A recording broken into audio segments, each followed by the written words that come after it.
Hello and नमस्ते साथी हो।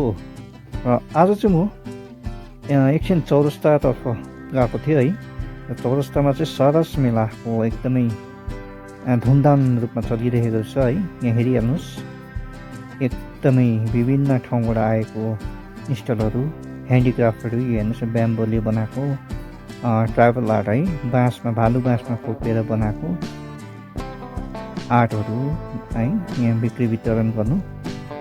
ह्यान्डलुम, विशेष गरी ह्यान्डलुमलाई फोकस गरेको रहेछ सरस मेलाले है। विभिन्न ठाउँबाट आएर आफ्नो हस्तशिल्प भन्छ नि, ह्यान्डलुमलाई बिक्री वितरण गर्ने एउटा बजारीकरण गर्ने जग्गा यहाँ हेरिहाल्नुहोस्। सबै ब्यागहरू सबै हातले बुनेको।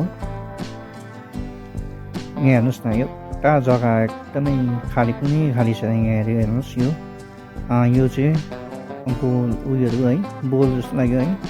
यो काठले बनाएको सबै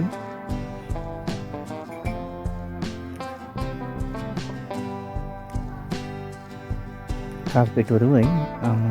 कुनै पनि यस्तो जग्गा चौरस्ताको एउटा सानो कुनामा पनि हेर्दा यो चाहिँ मलाई एकदमै मन परेको है।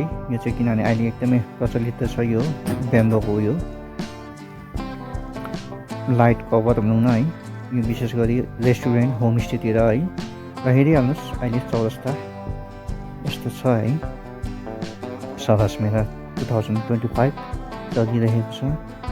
बिचरा घोडाबाडाहरू आफ्नो बिजनेस चल्दैछ छैन है। यहाँ हेरिहाल्नुहोस्, घोडाहरू रित्तै हिँडिरहेको छ। र फर्किँदा क्रममा यहाँनिर यो आर्ट देखेँ है। मजाको लाग्छ यो आर्ट चाहिँ, जहिले पनि खिचौँ जस्तो लाग्छ है।